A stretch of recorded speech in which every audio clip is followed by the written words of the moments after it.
Please subscribe to Facetv Africa and turn the notification on.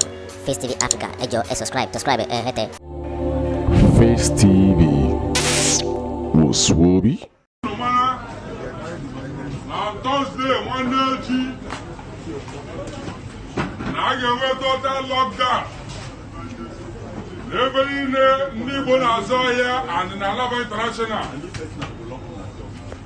Going over and we get what that BBC here. I won't even remember going to shop. Blue collar 17 years and above. Like a girlfriend walk a people. Oh, he will go secretary, then I shop again. Can go less 17 years? Hand tagging with BBC. Now, starting from Monday next week, I give you the garden, can I Operation Show Your BBC. I want to shop again. You go see a BBC again, man, it's only one, you know. Àwọn ẹ̀yà Ìgbò èyí tí ó wà ní ìlú Èkó, àwọn ọmọ Ìgbò tí a mọ̀ sí ọmọ Nna tí wọ́n jẹ́ olùgbé ìpínlẹ̀ Èkó, pàápàá jùlọ àwọn tí wọ́n jẹ́ olùtajà ní ọjà Alaba International Market.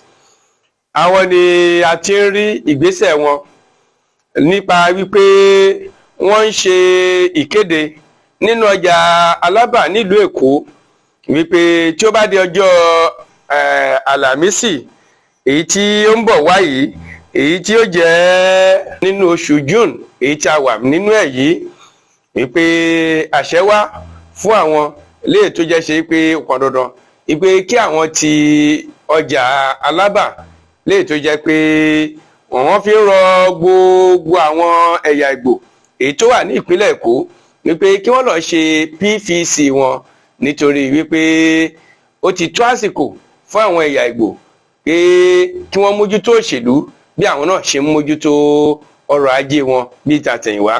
Ìjọba sì ní pé wọ́n rí wípé bí àtẹ̀yìnwá àwọn ti ń ṣe ìmẹ́lẹ́ àbí ká sọ pé àwọn fà sẹ́yìn púpọ̀ níbi ètò òṣèlú ní orílẹ̀-èdè Nàìjíríà. Wọ́n wá fi àsìkò yìí kéde fún onílé àti àlejò tí ó jẹ́ ẹ̀yà Ìgbò ní Alaba Market wípé ní ọjọ́ Àlàmísì èyí tó ń bọ̀ yìí kò ní sí àyè fún ẹnì kọ̀ọ̀kan láti jáde wá pàtẹ nínú ọjà, àyàfi kó jẹ́ ṣe wípé kí gbogbo wọn kí wọ́n tú yáyà láti lọ gba PVC wọn. Ó bẹ̀rẹ̀ láti ọmọdún 17 títí lọ sókè àbí ọmọdún 18 kí wọ́n lọ gba PVC wọn, wípé ìdìbò ọ̀tẹ̀ yìí àjọ kópa ńbẹ̀ ni a sì dìbò fẹ́ni tó ń wá. Eléyìí ni àbọ̀ ìròyìn èyí tí a rí láti Alaba Market fún àwọn ẹ̀yà Ìgbò èyí tí wọ́n ń gbé ìgbésẹ̀ nípa òṣèlú. Òkènèyẹ Ayọ̀bámi. On Thursday, one day,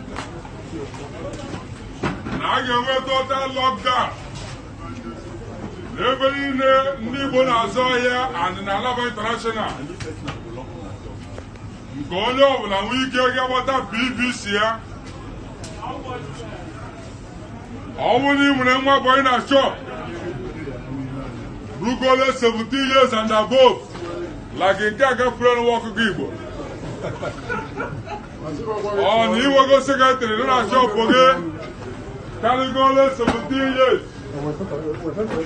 Hand tagging with BBC. Now, starting from Monday next week, I give you the garden, can I Operation Show Your BBC.